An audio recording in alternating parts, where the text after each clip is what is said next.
Hi, my name is Kevin Earl. I'm a parent of one of the skiers, and I've been volunteering. Actually, this is my first year and actually my first month really volunteering with the ski program.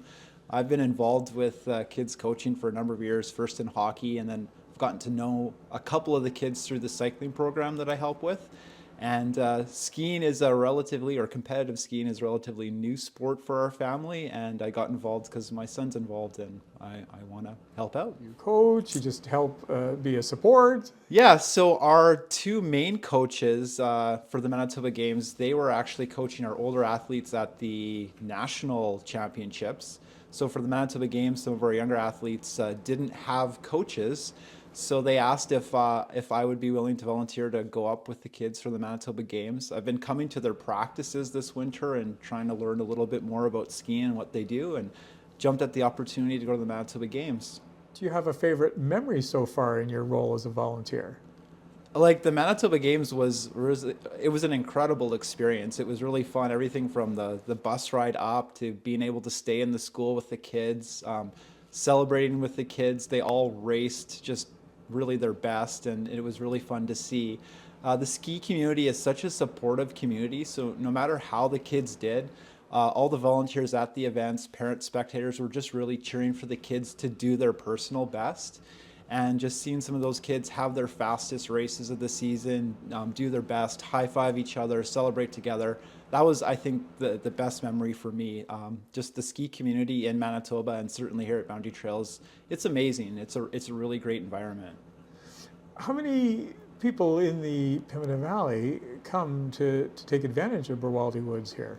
I actually don't know how many skiers they see. I know our program trains about 12 kids. The program starts with jackrabbits, which I think is Saturday mornings. There we might have another 40 kids. There's about 40 kids, it sounds like, that participate in jackrabbits. And then as they get older, if they want to get into racing, they can join the team that we're involved with. And this winter, we were training about 12 athletes from the Pembina Valley. There's a whole host of things you have to know about taking advantage of a facility like this. Well, we're really lucky. Like Burwaldy Woods, it's a privately owned property. So Phil and Vera Fraze are the property owners, and they take care of this property for us, groom the trails, have them ready for jackrabbits and for the training program on Tuesday and Thursday night. And they just do a wonderful job. It's a lot of work, and we really appreciate everything they do. We also train at Shannondale, which is on the west side of Morden near Thornhill. It's also a privately owned property, and there's a couple of volunteers. Mike, one of the parents and coaches sitting beside me here, Mike Hepner, does a lot of work helping to groom those trails.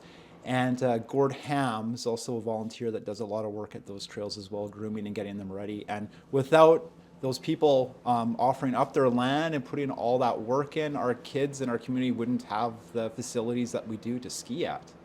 It's hard to wrap around that something like this operates. Like there's not even a sign on the highway to say that it's a ski trail area. So it's remarkable how much volunteer effort goes into having something like this train and groom our kids for life with a competition. Yeah, it really is amazing. Like if it wasn't for all the volunteers and people willing to like host us on their private land, we wouldn't be able to participate in the sport that we're participating in.